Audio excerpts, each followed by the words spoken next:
ប្រាប់បងមកទំលោកបណ្ដោចិនដាប្រាប់ភ្លាមណាប្រាប់ថាអូនស្នេហាបង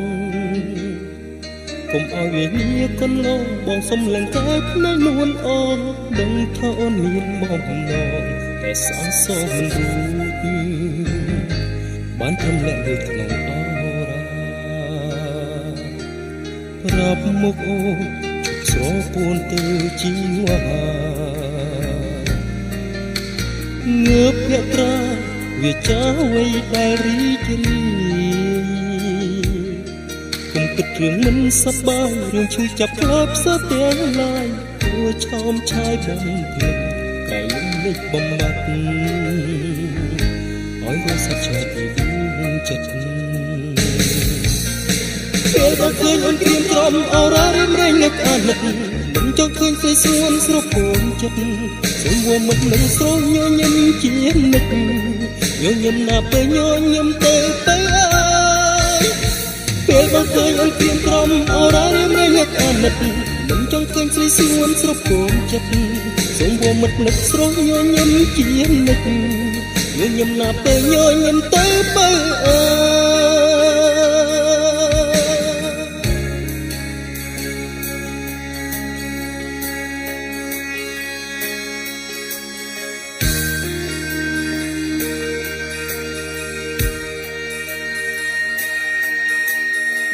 ញញឹមទៅ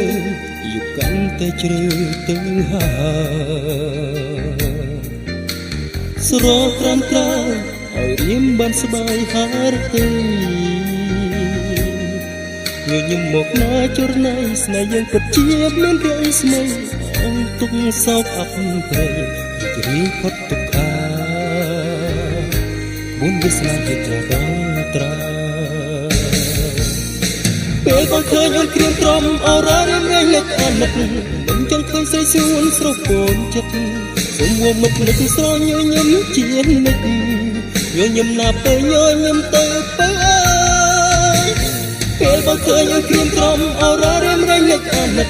មិនចង់ឃើញស្រីសួនស្រពោនចិត្តសូមវមុខនឹកស្រញញឹមជានឹកញញឹមណាពេលញញឹមទៅអើ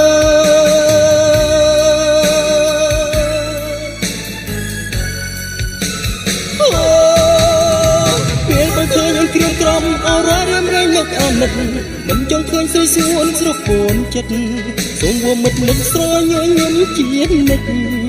ញញឹមណាពេលញញឹមទៅអើយពេលបងឃើញក្រៀមក្រំអរ៉ារៀមរែងនឹកអាណិតមិនចង់ឃើញស្រីសួនស្រពោនចិត្តសូមវមុខនឹកស្រញញឹមជានឹកញញឹមណាពេលញញឹម